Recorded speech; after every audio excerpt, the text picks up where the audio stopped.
Maths academic point. आज हम पढ़ेंगे चैप्टर 3 इलेक्ट्रोकेमिस्ट्री, जो फिजिकल केमिस्ट्री क्लास 12th का पहला टॉपिक है इलेक्ट्रोकेमिस्ट्री। तो जो ये वर्ड है इलेक्ट्रोकेमिस्ट्री, ये दो वर्ड्स के जुड़ने से बना है। जो दो वर्ड्स हैं वो उनका नाम है इलेक्ट्रिसिटी, इलेक्ट्रिसिटी प्लस केमिस्ट्री। जब हम करेंगे तो फिर हमें मिलेगा इलेक्ट्रोकेमिस्ट्री। ठीक है, अब देखिए, अब हम इसमें क्या पढ़ने वाले हैं। It is a branch. सबसे पहले जानते हैं कि इलेक्ट्रोकेमिस्ट्री होता क्या है। It is a branch of chemistry, it is a branch of chemistry in which we study about the production of electricity by a chemical reaction, production of electricity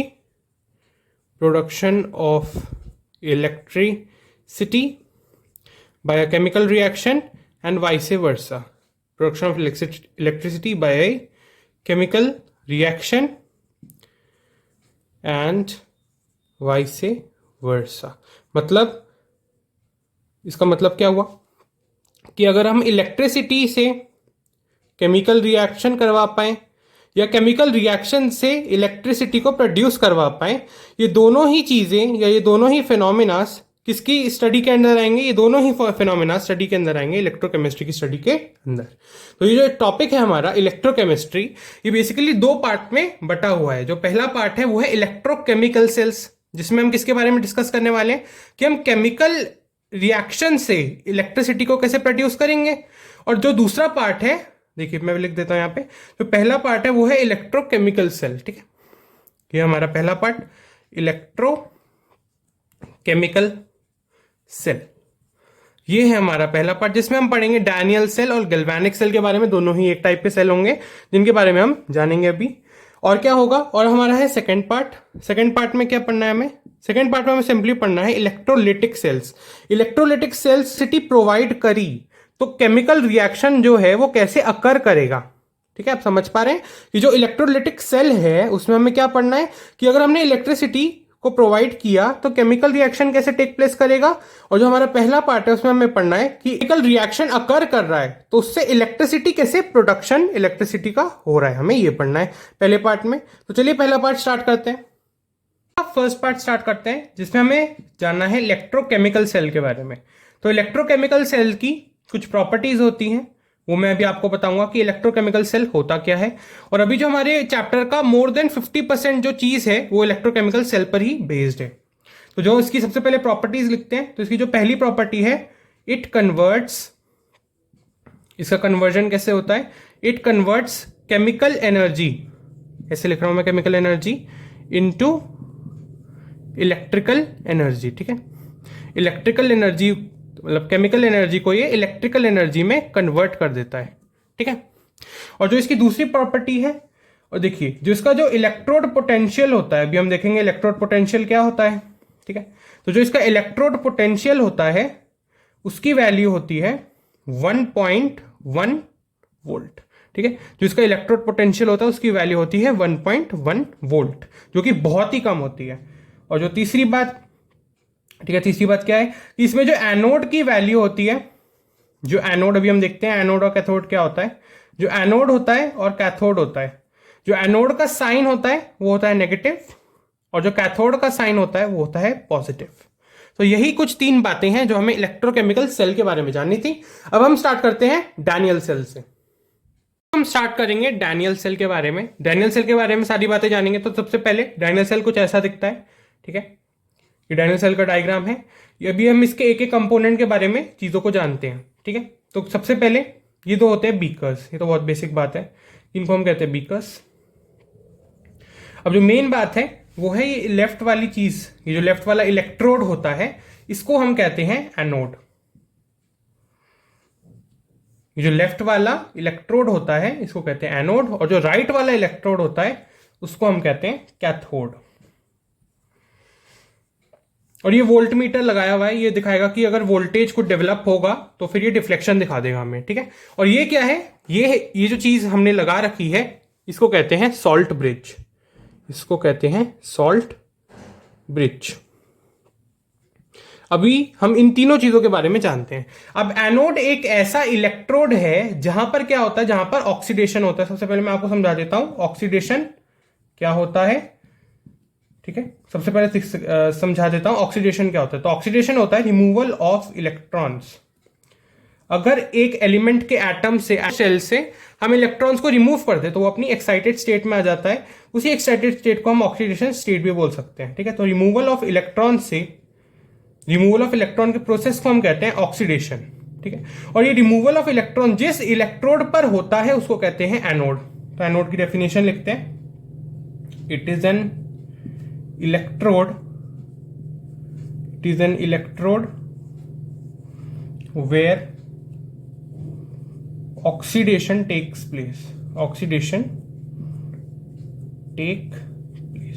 ठीक है, तो ऑक्सीडेशन जिस इलेक्ट्रोड पर take place करता है उसको हम कहते हैं एनोड। तो एनोड की एक और डेफिनेशन होती है, जहां पर करंट आता है उसको एनोड कहते हैं, जहां से करंट जाता है उसको कैथोड कहते हैं। अभी हम देखेंगे प्रोडक्शन ऑफ इलेक्ट्रिसिटी, जब हम डैनियल सेल का डिस्कस करेंगे तब हम देखेंगे प्रोडक्शन ऑफ इलेक्ट्रिसिटी में कि जो करंट है वो कैथोड से क्या होगा, जनरेट होगा और एनोड पर जाकर एंड होगा। तो मतलब इसी टाइप से हमारी साइकिल चलती रहेगी। अब हम कैथोड के बारे में बात करते हैं। तो कैथोड एक ऐसा इलेक्ट्रोड है जहां पर क्या होता है, रिडक्शन होता है। तो कैथोड एक ऐसा इलेक्ट्रोड है जहां पर रिडक्शन होता है। जानते हैं रिडक्शन क्या होता है? रिडक्शन होता है एडिशन ऑफ इलेक्ट्रॉन्स। ठीक है, होता है एडिशन ऑफ इलेक्ट्रॉन्स। और इसके बारे में जानेंगे, it is an electrode where reduction takes place. ठीक है, रिडक्शन टेक प्लेस जहां करें। अब देखिए, अब जब हम डैनियल सेल बनाते हैं, ठीक है, जब भी हम डैनियल सेल बनाते हैं तो फिर जो हम कैथोड लेते हैं वो जनरली हम लेते हैं कॉपर का, और जो हम एनोड लेते हैं वो लेते हैं हम जिंक का, Zn का। ठीक है, और जो ये सोल्यूशन हमें लेना होता है दोनों में ही, तो वो दोनों अलग अलग सोल्यूशन होते हैं। जैसे कि अगर हमने कैथोड में अगर कॉपर का मेटल लिया है तो कॉपर का ही सॉल्ट का इलेक्ट्रोलाइट हम लेंगे, तो वो क्या होगा, जैसे कि हो सकता है CuSO4 कॉपर सल्फेट। और इसी तरीके से जिंक में क्या होगा, जिंक का इलेक्ट्रोलाइट लेंगे ZnSO4 जिंक सल्फेट। ठीक है, ये बेसिक बातें हमें जाननी थी। अभी हम प्रोडक्शन ऑफ इलेक्ट्रिसिटी और सॉल्ट ब्रिज के कुछ यूजेस मैं आपको अभी बताता हूं। सॉल्ट ब्रिज के कुछ यूजेस जानेंगे और देखेंगे प्रोडक्शन ऑफ इलेक्ट्रिसिटी एक डैनियल सेल में होती कैसे। तो फिर आप सबसे पहले जानते हैं सॉल्ट ब्रिज के कुछ यूजेस और सॉल्ट ब्रिज होता क्या है। ठीक है, सॉल्ट ब्रिज एक टाइप का ब्रिज होता है जिसमें हम एक जेली लाइक सब्सटेंस लेते हैं, एक जेली लाइक सॉल्ट सोल्यूशन लेते हैं। ठीक है, एक जेली लाइक सॉल्ट सोल्यूशन लेते हैं, जिसके दो यूजेस हम स्पेसिफिकली देखेंगे। उस सोल्यूशन का नाम हम लिख सकते हैं अगर अगर सोल्यूशन। ठीक है, उसको कहते हैं अगर अगर सोल्यूशन, जिसका एग्जाम्पल होता है KCl पोटेशियम क्लोराइड। और हम इसके अब यूजेस देखते हैं, कुछ यूजेस। तो ये क्या करता है, ये हमारा जो पूरा सर्किट है उसको कंप्लीट करता है। ये देखिए, जो पूरा अभी सर्किट बनेगा तो ये उसको पूरा कंप्लीट करेगा। तो इट कंप्लीट्स दी सर्किट। इसका जो पहला यूज है वो है इट कंप्लीट दी सर्किट। और जो सेकंड यूज है वो है कि ये इलेक्ट्रिकल न्यूट्रलिटी को मेंटेन करके रखता है। मतलब ये इलेक्ट्रॉन के फ्लो को मेंटेन करके रखता है, इलेक्ट्रिकल न्यूट्रलिटी को ये मेंटेन करके रखता है। तो ये कुछ दो यूजेस हैं सॉल्ट ब्रिज का, और मैंने आपको बता दिया। एक ये ब्रिज होता है जिसके अंदर हम एक जेली लाइक सॉल्ट सोल्यूशन लेते हैं, जिसको हम अगर अगर सोल्यूशन कहते हैं। इसका एक एग्जांपल है KCl, और इसके दो यूज मैंने आपको बता दिए। हमें सॉल्ट सोल्यूशन के बारे में इतनी ही बातें जाननी थी। अब हम देखेंगे प्रोडक्शन ऑफ इलेक्ट्रिसिटी होता कैसे है एक डैनियल सेल में। तो चलिए अब देखते हैं production of electricity in a Daniell cell. तो प्रोडक्शन ऑफ इलेक्ट्रिसिटी होगा क्या। अब देखिए, इलेक्ट्रिसिटी जहां पर है वहां पे इलेक्ट्रॉन्स का रोल भी होगा कुछ ना कुछ, क्योंकि इलेक्ट्रिसिटी तो इलेक्ट्रॉन्स के फ्लो से ही बनेगी एक टाइप से, है ना, कह सकते हैं हम इलेक्ट्रॉन्स के फ्लो से ही बनेगी इलेक्ट्रिसिटी। तो अब देखिए कैसे होगा। हमने लेफ्ट में लिया है एनोड को, ये आप याद रखिएगा कि हमेशा लेफ्ट में हम एनोड लेते हैं और राइट में हमेशा हम कैथोड लेते हैं। अब मैं लिख रहा हूं सबसे पहले एनोड में हो क्या रहा है, कि एनोड पर कौन सा रिएक्शन टेक प्लेस कर रहा है। सिमिलरली मैं लिखूंगा कैथोड पर कौन सा रिएक्शन टेक प्लेस कर रहा है। कैथोड पर कौन सा रिएक्शन टेक प्लेस कर रहा है। तो सबसे पहले लिखते हैं एनोड पर कौन सा रिएक्शन हो रहा है। अब देखिए एनोड पर होता है ऑक्सीडेशन, ठीक है, एनोड पर होता है ऑक्सीडेशन जिसको हम कहते हैं रिमूवल ऑफ इलेक्ट्रॉन्स, ये होता है एनोड पर। और कैथोड पर होता है रिडक्शन जिसको हम कहते हैं एडिशन ऑफ इलेक्ट्रॉन्स, ठीक है, जिसको हम कहते हैं एडिशन ऑफ इलेक्ट्रॉन्स। तो देखिए सबसे पहले ये जो तो दो हमने ये क्या लिए हैं, ये दो हमने रॉड्स लिए हैं, एक है जिंक की रॉड और एक है कॉपर की रॉड, होता है कैथोड पर। अब देखिए कि ये जो जिंक है ये हमने किस फॉर्म में लिया है। ऐसा नहीं है कि हमने एक जिंक का ब्लॉक रख दिया, हमने यहाँ पे एक जिंक रॉड ली है और हमने यहाँ पे कॉपर रॉड ली है और दोनों का ही हमने इलेक्ट्रोलाइट सोल्यूशन भी लिया है। तो एनोड पर कौन सा रिएक्शन टेक प्लेस करेगा, ऑक्सीडेशन। तो ऑक्सीडेशन ऑफ जिंक करना है हमें, तो वो होगा रिमूवल ऑफ इलेक्ट्रॉन्स, तो इससे इलेक्ट्रॉन्स को निकालना है, तो होगा Zn2+। इसकी जो एक्साइटेशन स्टेट है या ऑक्सीडेशन जो स्टेट है या आयोनिक स्टेट है उसको हम बोलते हैं Zn2+ मिलेंगे, ठीक है, और निकलेंगे 2 इलेक्ट्रॉन साथ में, ठीक है। जिंक का जो फर्स्ट एक्साइटेशन स्टेट या फिर जो फर्स्ट ऑक्सीडेशन स्टेट होता है वो होता है Zn2+ प्लस 2 इलेक्ट्रॉन इससे निकल जाएंगे। और सिमिलरली जो कैथोड पर होगा, कैथोड पर क्या होता है रिडक्शन, तो हमें कॉपर का रिडक्शन करना है। तो कॉपर का ये जो इलेक्ट्रोलाइट सोल्यूशन है इसमें पहले से ही Cu2+ के आयंस होते हैं।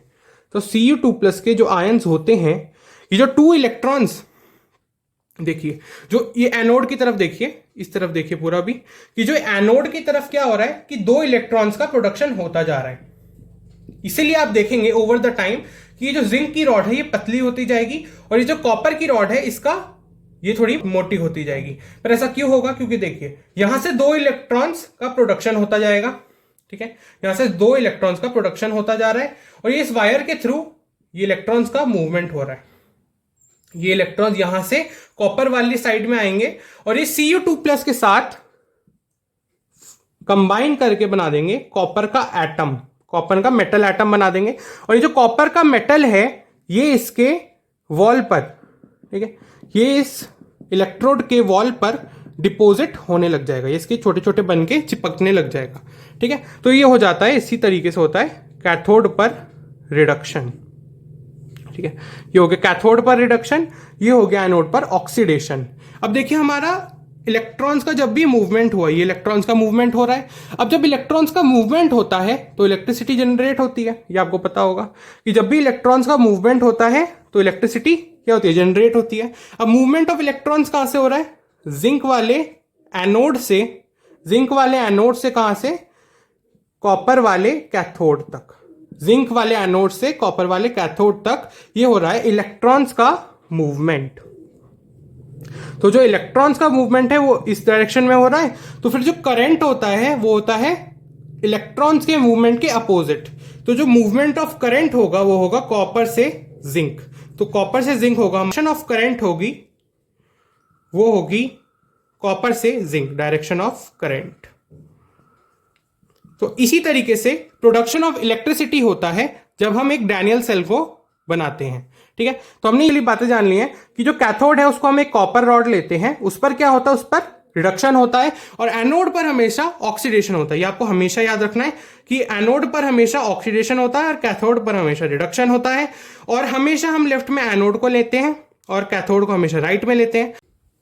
तो हमारा नेक्स्ट टॉपिक है सेल रिप्रेजेंटेशन। तो हमें अब सेल को, जो हमने अभी डैनियल सेल सीखा, उसको हमें अब रिप्रेजेंट करके दिखाना है। तो अब हम रिप्रेजेंट करेंगे। सबसे पहले मैं लिखता हूं कि एनोड पर कौन सा रिएक्शन टेक प्लेस कर रहा था।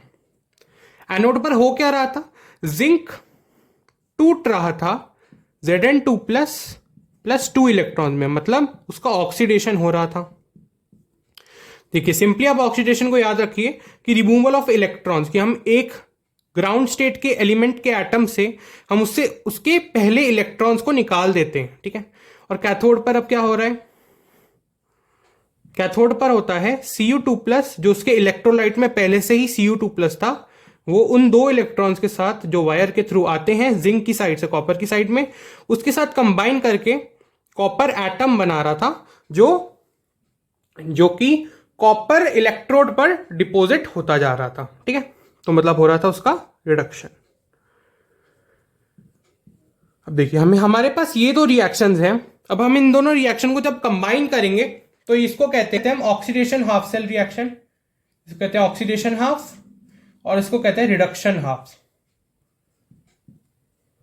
इसको कहते हैं रिडक्शन हाफ। तो हम कैथोड को कहते हैं, कैथोड का जो सेल में जो रिएक्शन हो रहा है उसको कहते हैं reduction half reaction, half cell reaction कहते हैं बेसिकली, रिडक्शन हाफ सेल।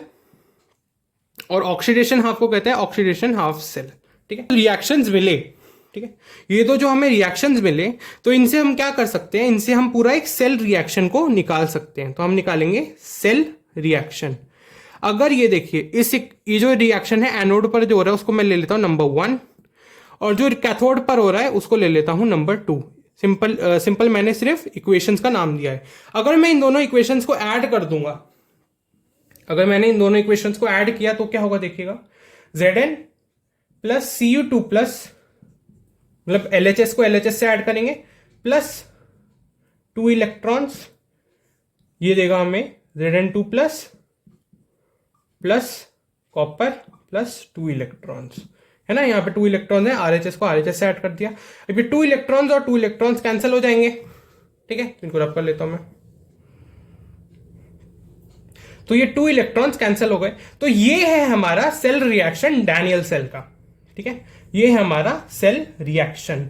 अब हमें इसी सेल रिएक्शन को रिप्रेजेंट करके दिखाना होता है। तो इस सेल रिएक्शन को कैसे रिप्रेजेंट करेंगे हम, अब आप देखिए ये जो Zn है ये Zn2 प्लस में कन्वर्ट हो रहा है और ये जो Cu2 प्लस है ये Cu में हो रहा है।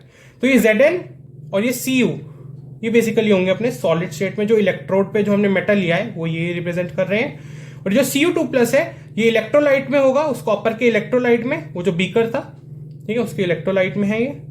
तो ये होगा बेसिकली एक्वेशियस स्टेट में, ये होगा एक्वेशियस स्टेट में। और सिमिलरली Zn2 प्लस भी होगा एक्वेशियस स्टेट में, क्योंकि वो जो इलेक्ट्रोड में से 2 इलेक्ट्रॉन निकल रहे हैं उनके साथ क्या निकल रहा है Zn2 प्लस, और वो भी इलेक्ट्रोलाइट में जाके मिक्स हो रहा है, ठीक है। तो ये हमारा सेल रिप्रेजेंटेशन अभी हम देखते हैं। तो देखिए सेल रिप्रेजेंटेशन, सबसे पहले हम 2 लाइंस लगाते हैं।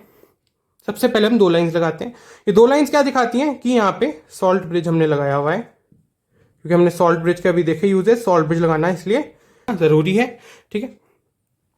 अब मैंने आपको बताया कि सॉल्ट ब्रिज के लेफ्ट हैंड साइड पर क्या होता है बताइए। सॉल्ट ब्रिज के लेफ्ट हैंड साइड पर होता है एनोड, लेफ्ट में होता है एनोड, राइट में होता है कैथोड, ये याद रखिएगा। सॉल्ट ब्रिज के लेफ्ट हैंड साइड पर होता है एनोड, सॉल्ट ब्रिज के राइट हैंड साइड पर होता है कैथोड। तो सॉल्ट ब्रिज के लेफ्ट हैंड साइड पर देखिए क्या हो रहा है, हमें बेसिकली लिखना है सॉल्ट ब्रिज, ये हमने लगा दिया। अब हमें लिखना है लेफ्ट हैंड साइड में कौन सा रिएक्शन टेक प्लेस कर रहा है और राइट हैंड साइड में कौन सा रिएक्शन टेक प्लेस कर रहा है। पर हम कैसे रिप्रेजेंट करेंगे चलिए देखते हैं। तो हम लिखेंगे Zn, जिंक, ये कन्वर्ट हो गया है Zn2 प्लस में, ठीक है, ये हो गया। एनोड पर जो रिएक्शन टेक प्लेस कर रहा है आप देख सकते हैं Zn2 प्लस में कन्वर्ट हो गया ना। तो हमने एक लाइन से, देखिए यहां पे जब हम नॉर्मल रिएक्शन लिखते हैं तो हम एक एरो लगाते हैं। अब हम यहां पे एक लाइन दिखाएंगे, ठीक है, एक लाइन खींचेंगे कि Zn2 प्लस में कन्वर्ट हो गया है। अब हम यहां भी लिख सकते हैं, यहां पे सॉलिड स्टेट में है या एक्वेशियस स्टेट में है, ठीक है। अब हम लिखेंगे सॉल्ट ब्रिज के राइट हैंड साइड में कौन सा रिएक्शन टेक प्लेस करता है बताइए, कैथोड का रिएक्शन, ठीक है, राइट में कैथोड होता है। तो राइट, सॉल्ट ब्रिज के राइट में लिखेंगे हम कैथोड का रिएक्शन। तो कैथोड में क्या हो रहा है, Cu2 प्लस जो कि है एक्वेशियस स्टेट में, वो सॉलिड स्टेट में कन्वर्ट हो रहा है, जो मेटल कॉपर के इलेक्ट्रोड के वॉल पे डिपॉजिट होता जा रहा है। तो यही वो मेटल है।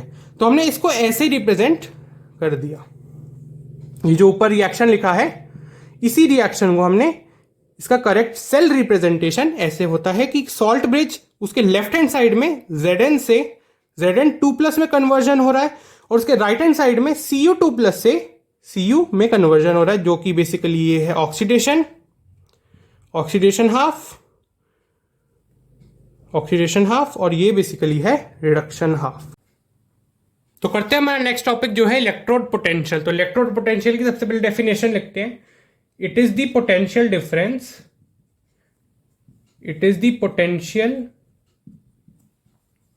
डिफरेंस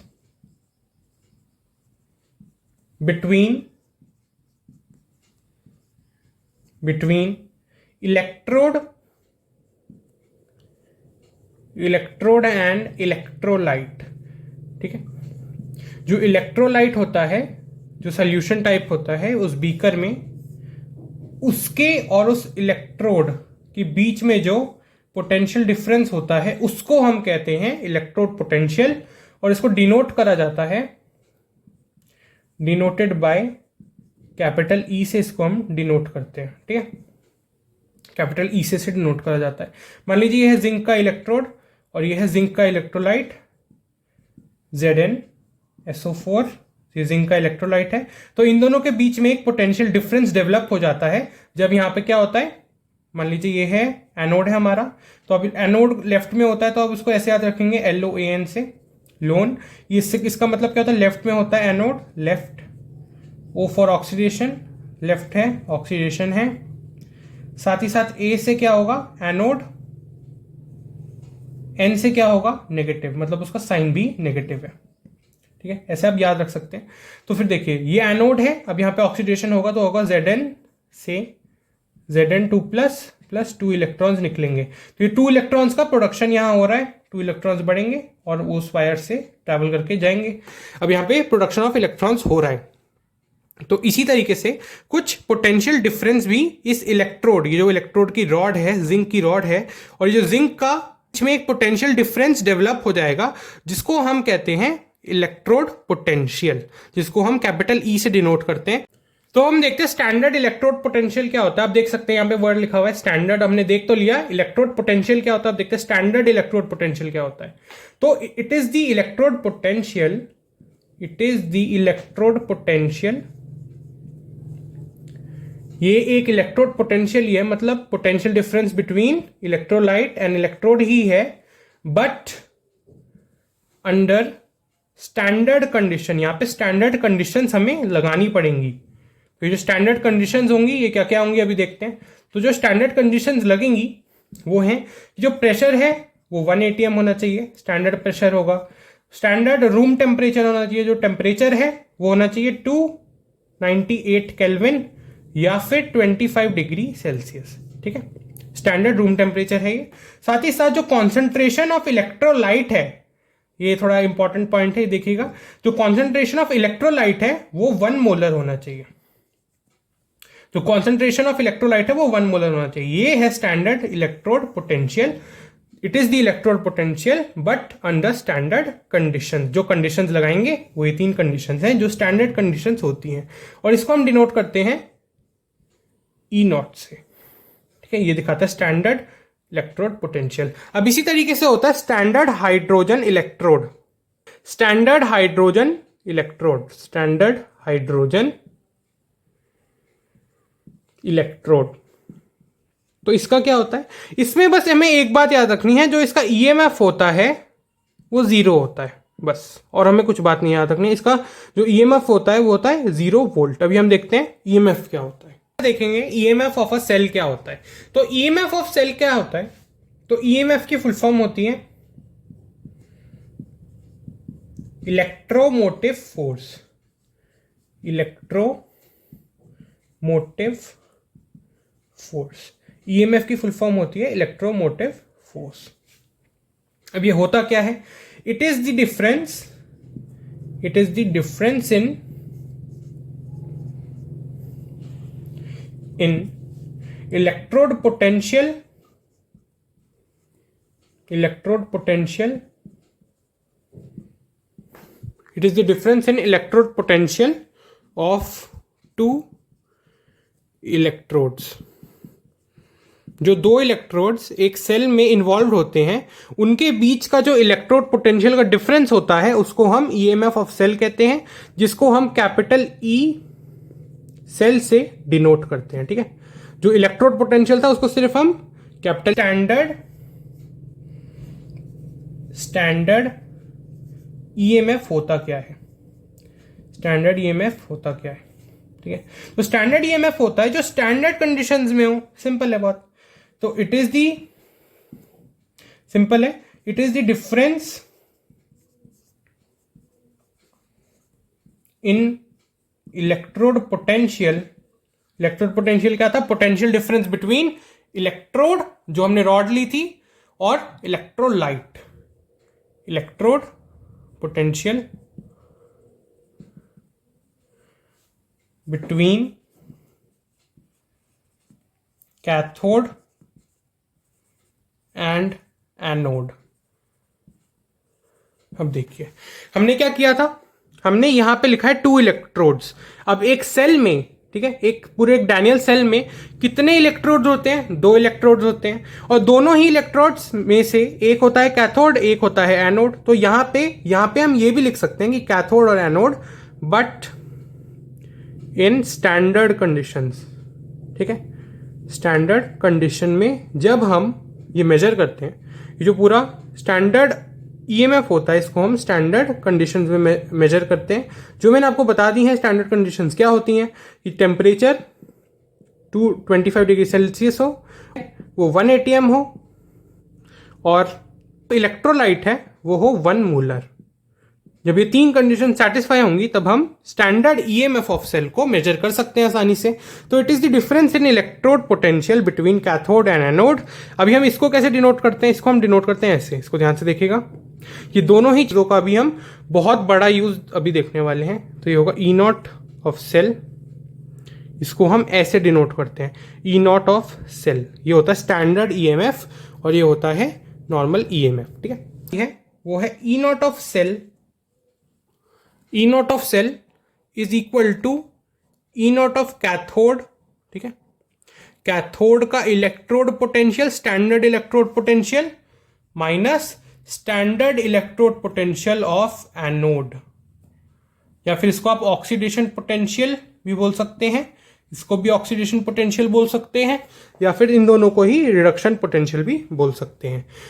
तो अब हम करने वाले नर्स्ट इक्वेशन, जो इस चैप्टर का one of the most important topic है। तो हमें सिंपली इसकी 3 इक्वेशंस होंगी, हमें जाननी है। तो सर जो सबसे पहली चीज हमें जाननी है नर्स्ट इक्वेशन में, वो है ई सेल।